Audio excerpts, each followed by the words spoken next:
Assalamualaikum warahmatullahi wabarakatuh.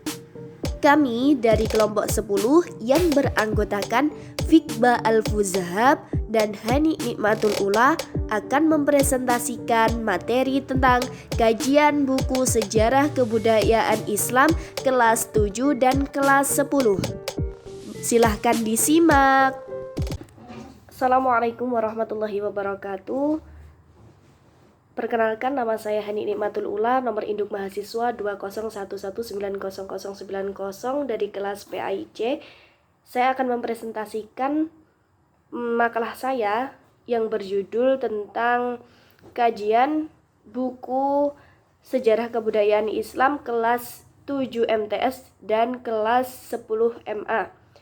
Di sini kami dari kelompok 10 yang beranggotakan saya sendiri dan teman saya Fikba Al-Fuzahab.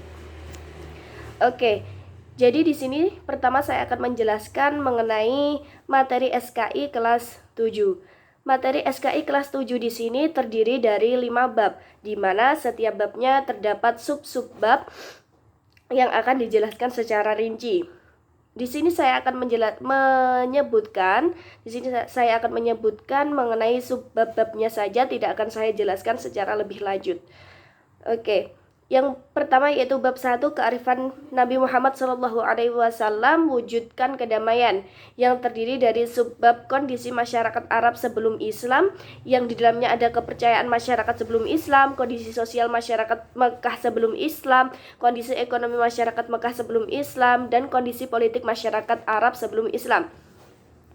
Yang kedua yaitu misi dakwah Nabi Muhammad SAW di Makkah, yang di dalamnya terdapat permulaan dakwah Nabi Muhammad SAW, prioritas dakwah Nabi Muhammad SAW di Makkah, respon masyarakat Makkah terhadap dakwah dan dakwah Nabi Muhammad SAW, tantangan dan rintangan yang dihadapinya, lalu juga dengan modal kesuksesan Nabi Muhammad SAW dalam berdakwah di Makkah. Selanjutnya yaitu pola dakwah Nabi Muhammad SAW di Makkah. Yang pertama yaitu dakwah rahasia, yang kedua yaitu dakwah jahr, yang ketiga adalah hijrah ke Habsyi, yang keempat misi ke Taif, yang kelima yaitu perjanjian Aqabah. Bab kedua yaitu kesuksesan Nabi Muhammad SAW dalam melakukan perubahan. Yang pertama, subbab pertama adalah kondisi masyarakat Madinah sebelum Islam, yang di dalamnya meliputi kepercayaan masyarakat Madinah sebelum Islam, kondisi sosial masyarakat Madinah sebelum Islam, kondisi ekonomi masyarakat Madinah sebelum Islam, dan kondisi politik masyarakat Madinah. Subbab yang kedua yaitu hijrah Nabi Muhammad SAW ke Madinah, di mana nanti akan dijelaskan mengenai pengertian hijrah, sebab Nabi Muhammad melakukan hijrah ke Madinah, reaksi kafir Quraisy terhadap hijrah Nabi Muhammad SAW ke Madinah, dan proses hijrah Nabi Muhammad SAW ke Madinah. Selanjutnya itu pola dakwah Nabi Muhammad di Madinah, yang mana di dalamnya nanti akan dijelaskan mengenai langkah-langkah dakwah Nabi Muhammad SAW di Madinah, metode dakwah Nabi Muhammad SAW dalam membangun perekonomian Madinah, lalu faktor pendukung kesuksesan dakwah Nabi Muhammad SAW di Madinah. Selanjutnya yaitu mengenai respon terhadap dakwah Nabi Muhammad SAW di Madinah, di mana di dalamnya ada perang Badar, perang Uhud, perang Khandak, perjanjian Hudaybiyah, penaklukan kota Mekah, dan Haji Wada. Bab ketiga yaitu tentang Khulafaur Rasyidin, cermin akhlak Rasulullah, di mana nanti akan dijelaskan mengenai profil-profil Khulafaur Rasyidin yang terdiri dari Abu Bakar As-Siddiq, Umar bin Khattab, Utsman bin Affan, dan Ali bin Abi Thalib. Lalu akan dijelaskan pula mengenai model kepemimpinan Khulafaur Rasyidin, yang terdiri dari proses pengangkatan Khulafaur Rasyidin dan kepemimpinan Khulafaur Rasyidin sendiri. Yang terakhir yaitu prestasi Khulafaur Rasyidin. Yang pertama, baik itu prestasi yang diperoleh oleh Abu Bakar As-Siddiq, prestasi Umar bin Khattab, prestasi Utsman bin Affan, dan prestasi Ali bin Abi Thalib. Bab yang keempat yaitu dinasti Umayyah. Dinasti Umayyah pelopor kemajuan peradaban Islam, di mana nanti dijelaskan tentang sejarah kekhalifahan dinasti Umayyah, Dan sistem pemerintahan Bani Umayyah, Khalifah Bani Umayyah, faktor-faktor penyebab mundurnya dinasti Umayyah. Selanjutnya yaitu ada pemaparan tentang kepemimpinan Umar bin Abdul Aziz. Bagaimana cara pola kepemimpinannya dan kepribadian beliau.